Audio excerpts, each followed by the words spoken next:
Thank you for joining us for the State Board of Education's conference call meeting. Good afternoon, everyone. Welcome, board members, Dr. Morrison, our staff, and others who may be joining us remotely. It's 3 p.m. and I call this meeting to order. I do ask Casey Griffin on our staff to call the roll to establish a quorum. Mr. Cobbins. Here. Mr. Darnell. Here. Mr. Eby. Here. Mr. Edwards. Here. Mr. Ferguson. Here.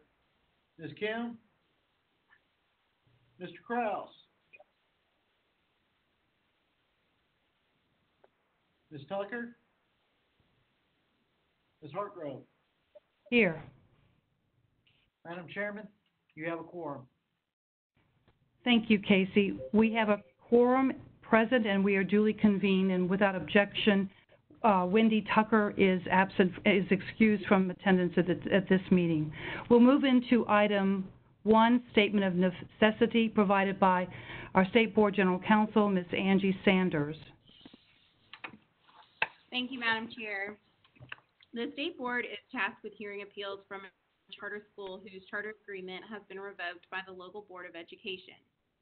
Pursuant to TCA Section 4913-122, the State Board has 60 days after receipt of the notice of appeal to meet and render a decision. In this case, the appeal from Gateway University Charter School was received by the State Board staff on February 8, 2019. Therefore, the deadline for the State Board to make a decision on this appeal is on or before April 9th. Because of the time-sensitive nature of this issue, the special called teleconference meeting was convened to allow the board to meet to make a decision on this appeal within the statutorily prescribed time period. As members of the State Board reside across the state, it was determined that a physical quorum of the members could not be assembled in Nashville for purposes of this special called meeting. As such, the board is meeting via teleconference to consider this time-sensitive issue. Notice of this meeting was posted on the State Board's website, along with the agenda and instructions for the public to dial into the teleconference. Thank you. Thank you, Ms. Sanders. We're going to move into our consent items. Item 2A, adoption of the agenda. Is there a motion to approve? I so move. This is Bob. Bob Eby provides the motion. Is there a second? This is Mike, second. Mr. Edwards provides the second, and Casey Griffin on our staff will call the roll. Mr. Cobbins. Aye. Mr. Darnell. Aye. Mr. Eby. Aye. Mr. Edwards. Aye.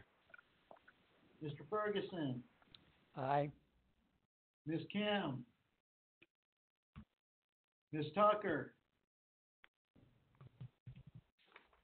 Ms. Hartgrove. Aye. Madam Chairman, the ayes have it. Thank you. The motion is approved, and now we'll move into action item 3, action items on final reading. Item 3A, Gateway University Charter School Appeal. Dr. Sarah Morrison. Thank you, Madam Chair and members of the board. I want to provide just a brief statement of sort of to understand the standard of our review in this case, and a brief overview of my appeal recommendation, and then I'm going to turn it over to Tess Stovall to walk through some of the details that you received in my report that went out last week. But first, as Angie mentioned, in February, the State Board received an appeal from Gateway University Charter School of Shelby County School's decision to revoke its charter agreement. The district, in its decision, cited, according to law, material violations of the conditions, standards, and procedures set forth in the charter agreement as the reason for their revocation decision. In reviewing Shelby County's decision, the State Board staff analyzed whether the decision was contrary to TCA 49-13122. After analyzing the record in this appeal, we held a public hearing, we collected public comment, and the State Board then identified 2 issues that we believe to be material violations of the charter agreement. Therefore, based on the details found in my report, my recommendation to the board is to affirm Shelby County's decision to revoke the charter agreement of Gateway University. Again, I know we've spoken with each of you in preparation for this meeting, and now I'm going to ask my colleague Tess Stovall, our Director of Charter Schools, to walk through in more detail those two issues that our staff found to be material violations of the charter agreement. And then we're happy, obviously, to take any questions. Thank you. As Dr. Morrison said, after a review of the record, all documentation from Shelby County, documentation from 3 requests for information from Gateway University, the public hearing and accepting public comment, the State Board staff determined that there were 2 issues that materially violated the charter agreement. Those issues are with regard to 1, the geometry class offered in the 2017-18 school year, and 2, the use of unlicensed teachers or teachers teaching outside of their endorsement area in the 2017-18 school year and the 2018-19 school year. I will walk briefly through these 2 issues, and then we will be happy to take any questions. Issue number 1. In its revocation decision, Shelby County stated that Gateway awarded grades in a class, geometry, in which students did not receive instruction. Based on the totality of the evidence, the State Board staff concurs with this assessment. The school had 7 students enrolled in geometry for the 2017-18 school year, but most of the former teachers and employees interviewed by Shelby County as a part of the investigation stated that no one taught the geometry class. These interviews included one of the former math teachers who was certified to teach geometry. In a written response to the State Board, Gateway stated that neither math teacher employed at the school provided direct instruction to the geometry class. The Gateway stated that the school utilized a blended learning model with students working mostly independently, and that students could ask the math teacher questions before or after school, during breaks, and during lunch. However, the math teacher interviewed stated that rarely happened. The evidence showed records of some students utilizing a Shelby County virtual school class in geometry for a small portion of the year. But the students had grades and assignments in the school student information system only during October 2017, and all students received the same grades for the assignments and the class as a whole. The school claims that the students work collaboratively and utilize other online programs such as Khan Academy when the school found that the virtual course did not work for them.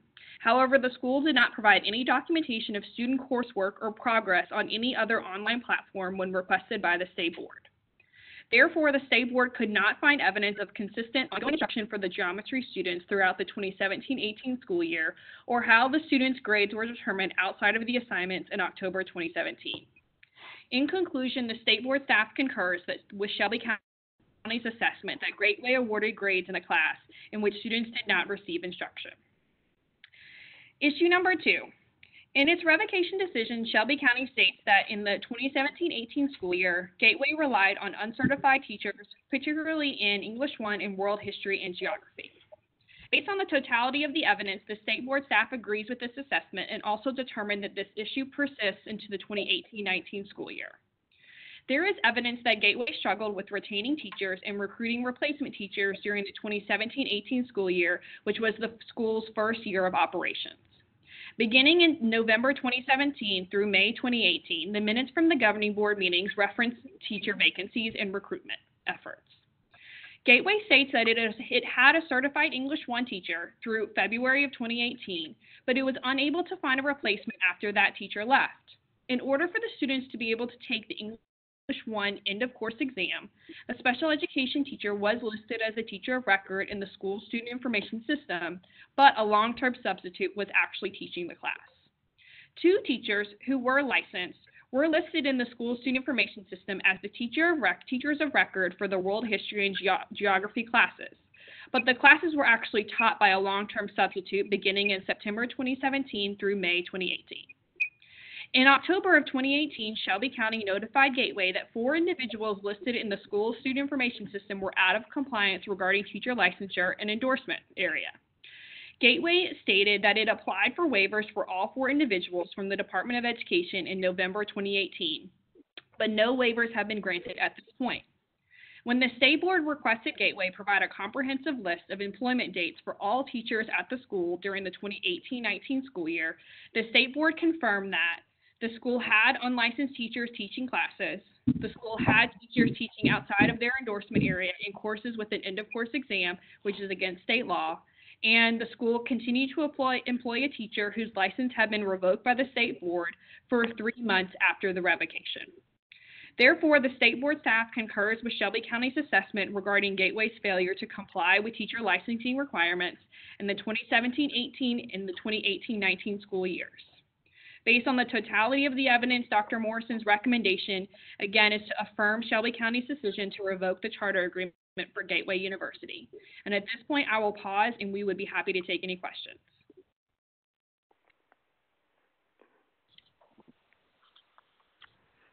This is Bob. I'll just make a statement. I think that you, Tess, and Sarah did an outstanding job in making the situations clear, and writing your assessment made it very clear.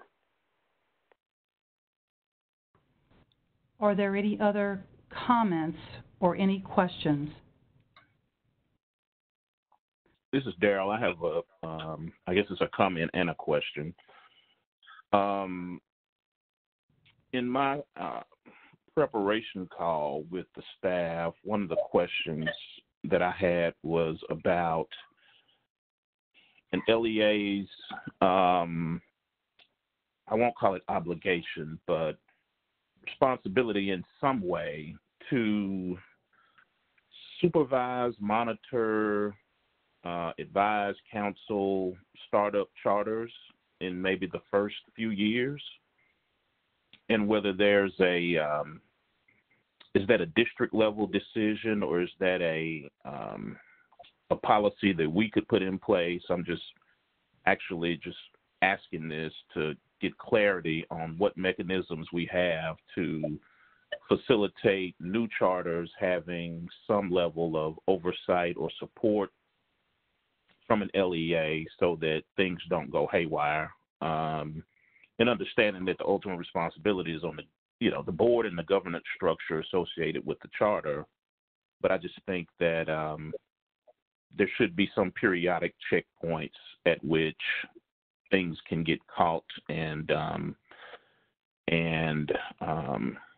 clarified before there's a snowball effect and you end up with a mountain of issues. So that's a question and a comment. And Daryl, before anyone answers your question, this is Lillian. I certainly had many of the same questions and concerns that you have expressed, and I think it's very important to have this discussion among ourselves and certainly have our team, Tess and Sarah, respond. I think the other thing, too, because I think it's important to know what options there are so that this situation rarely, if ever, happens again, because the approval process is the point in which I wondered about, and again, having a strong, thorough rubric, a process similarly to what we go through when we are asked to be the authorizer to overturn a decision. And so we have that incredibly rigorous process, and I'm certain that all of the school districts who aspire to approve a charter want to make sure that they're doing their due diligence. And I know we have an incredibly thorough process, and I know that Sarah and Tess have shared the work that they're doing to further encourage Shelby County to do their due diligence and at the front end and certainly during the beginning of the process. But I share the same concerns, and so Sarah and Tess, we would like to hear your comments for the record. Thank you both. This is Sarah. I'll start briefly and then turn it to Tess to talk in a little more detail if she has additional things to share. I mean, I certainly agree. I think, as we tried to make clear in the report, charter schools operate under an autonomy accountability bargain, and so there certainly is the core of the responsibility that is with the school in terms of ultimately following regulations and being successful with students. I also agree, that so much of this is about sort of at the beginning of the process, ensuring that schools that apply and are approved to open show the capacity to be successful. And so that's why, as you see with our team, we try to take every opportunity to be very thorough in vetting schools on the front end. In this case, I think Shelby County really was trying in a couple of these key instances to understand more about what was happening in the early years of the school, both, in terms of monitoring what they could see in PowerSchool, the student information system, with regard to teacher licensure issues. I also know in the public hearing they reflected to us that they are beginning to sit in on board meetings. That was one of the issues that we didn't ultimately find to be material, but was one of the concerns cited in the Shelby County investigation in terms of the functioning of the governing board. I think ultimately districts have to be strategic in thinking about how they differentiate their limited resources in terms of charter schools. And I would love to see all of our authorizers really using their capacity to differentiate for schools like this, in particular on the front end that haven't been in operation before as part of a CMO, to make sure they at least understand the basics of sort of what's required in terms of state and federal regulations and some of the other sort of fundamental aspects of operating a school. But I do think in this case, these issues were so egregious that I'm not sure Shelby County could have headed them off necessarily, though I think they've also been reflecting as to what they might do in the future for schools like this to ensure that, to the extent they can provide more support and information on the front end. I certainly, would want to see them doing that.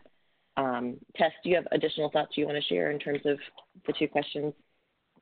No, I think when we look at our quality authorizing standards that the board has approved, it does speak to having pre-opening requirements as a part of the post-approval process. And I know that is something that Shelby County had as a part of their charter agreement. And certainly from a state board perspective, we go through a pretty rigorous pre-opening process to make sure that our schools post-approval are actually ready to welcome students and open their doors.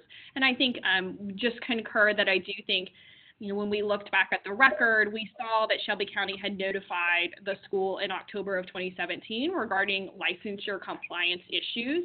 So certainly the district was engaged with the school in notifying them of compliance issues pretty early on. And then once they received additional information, pretty quickly started an investigation regarding to follow up on some of these additional complaints.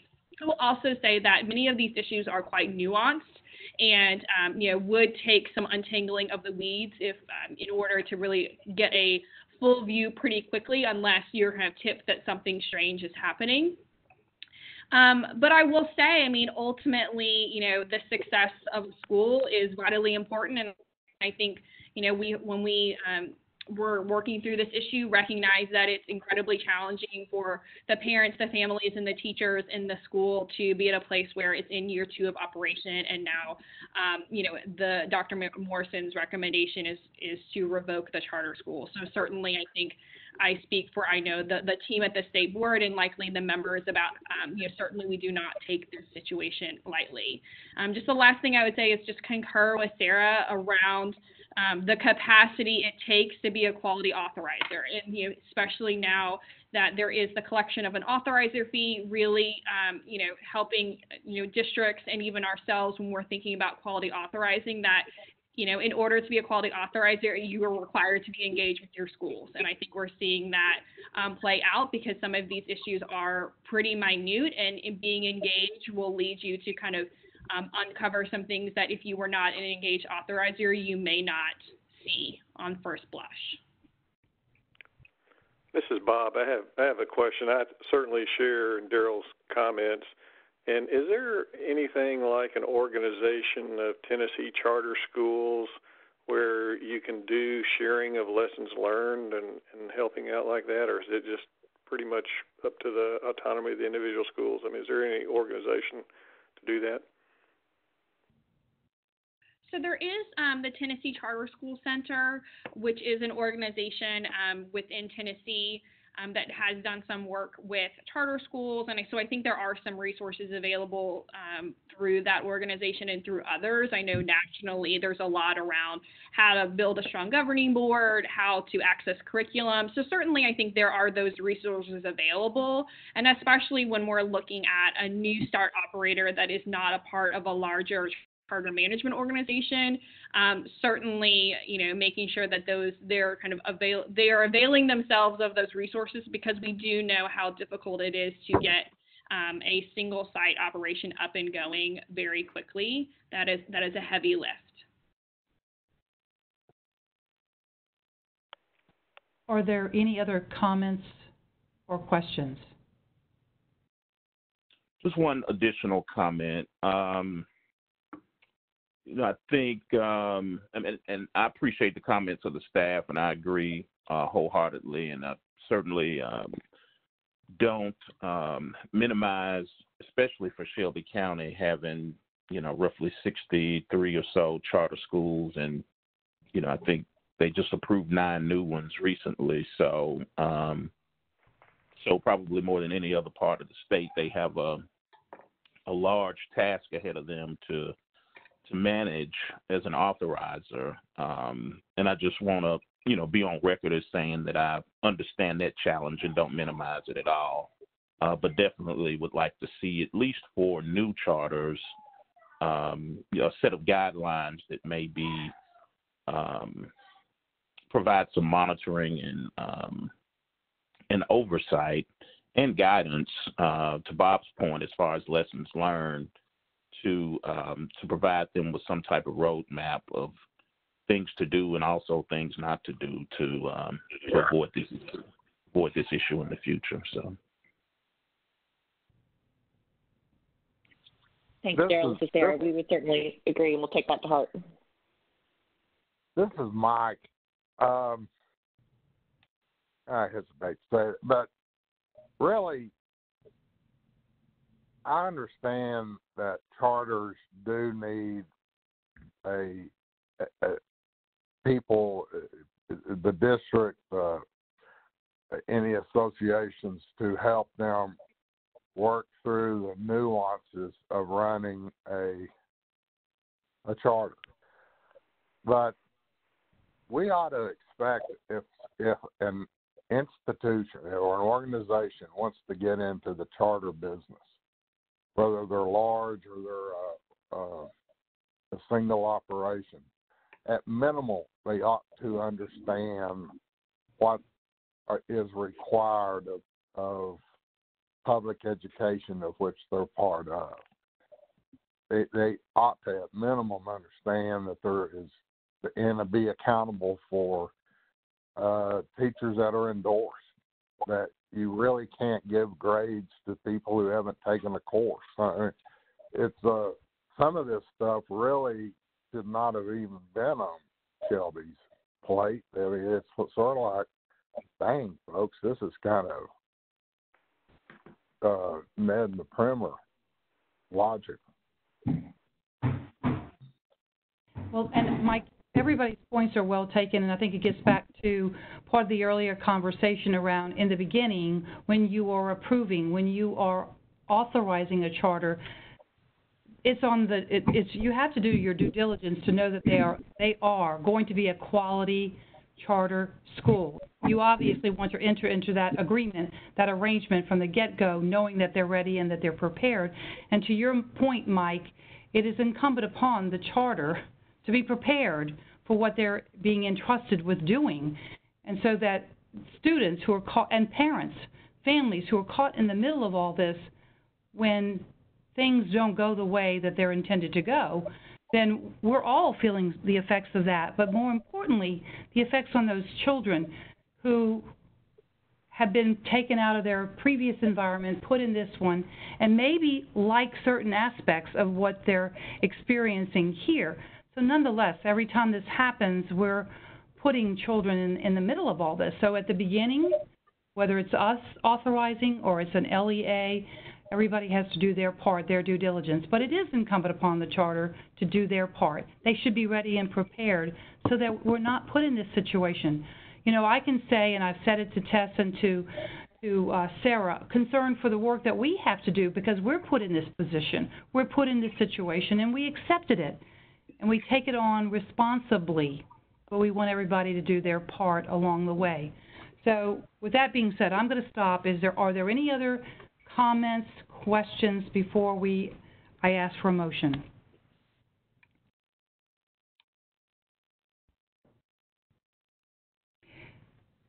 Is there a motion to approve the recommendation of Dr. Morrison to affirm Shelby County School Board of Education's decision regarding Gateway University Charter Schools revocation? This I board- make the motion. I'll second. Mr. Edwards makes the motion. Mr. Eby provides the second. Any further discussion? Casey Griffin, please call the roll.